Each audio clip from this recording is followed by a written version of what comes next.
We go talk to Conrad, who says he needs our assistance, if we have the time.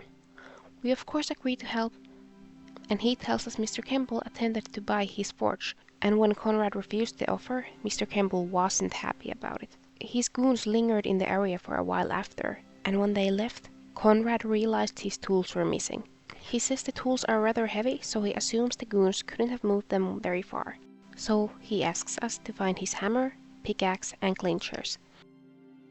So we ride around the surrounding area and find his tools, which, as he guessed, weren't far away. We take the tools back to him, which he thanks us for, and says we are certainly trustworthy. He says he has one more task if we're up for it. He then tells us he usually works with ore and minerals from around Jorvik, and that there are a lot of hidden treasures on this island, some as close in John Charles' tomb, and others far in the ancient dig sites of South Epona. So, he tells us he needs Jorvik ore, which is found in a nearby mine called Damascus Mine, which has provided his forge with resources for years. He asks us to take his pickaxe and mine 5 pieces of Jorvik ore for him. So we ride to the mine and get off our horse to start mining. After we've gotten 5 pieces, we're ready to return to Conrad.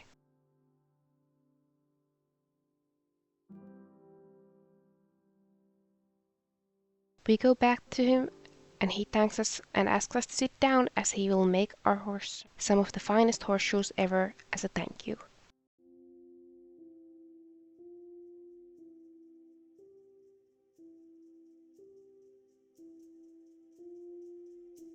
We sit down and he says we've been a great help to the people of Moreland since we arrived, and the spirit of Aideen is strong with us.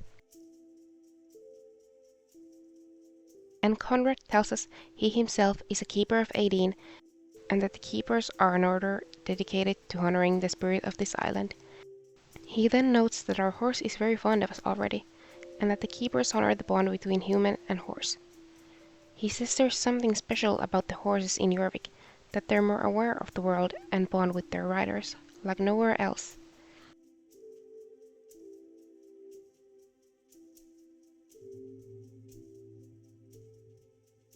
Conrad says he's intrigued to see how our bond with the horses of this island and the island itself will grow.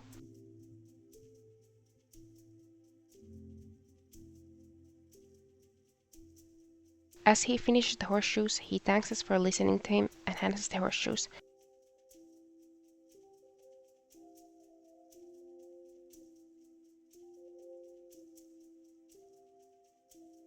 He thanks us once more and gives us a jacket too, made by an aspiring young druid interested in fashion, but the jacket is a bit too small for Conrad himself, but he thinks it will be perfect for us. We say our goodbyes and head back to the stables and see a distressed Thomas. We quickly go over to him, and he tells us a masked rider burst into the stables area and went into his house. He notes there was something off about the rider. How could someone be breaking and entering in the middle of the day? Thomas then sees the person walk out, and as they notice us, they quickly start sprinting to their horse. Thomas notices that they've stolen the deed to the stable. The mysterious person quickly gets on their horse, which doesn't look like a normal horse. It has fiery hooves and red eyes, and has an almost ghostly vibe to it.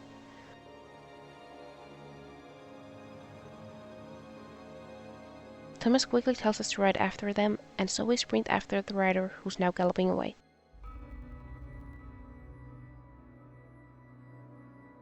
We gallop up to the rider and snatch the documents back before the rider disappears off into the distance.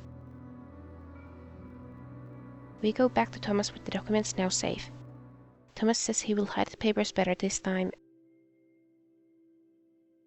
He then asks us to go to the Silverglade Village town hall for him. He wants us to take copies of the deed there in case something were to ever happen to the original one, so there will never again be any doubt that he owns the land. He gives us the documents and we head toward the village. In the village we go talk to the councilman who we give the deed, so he can safely file them away. And while we're there, he asks if we could actually help him out. The girls at the Silver-Glade Equestrian Center have asked for help with some cleanup. He tells us the Baroness has been stressed lately and the girls want to surprise her by cleaning up the area.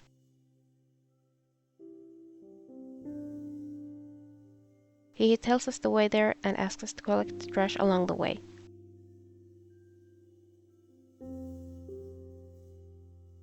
So we ride onward to the equestrian center collecting all the trash we see on the road. When we arrive there, we meet a girl named Judy, who thanks us. And since we're there, she asks us if we could check if anyone else needs help cleaning the place up. So we ride around asking a few people if they need help.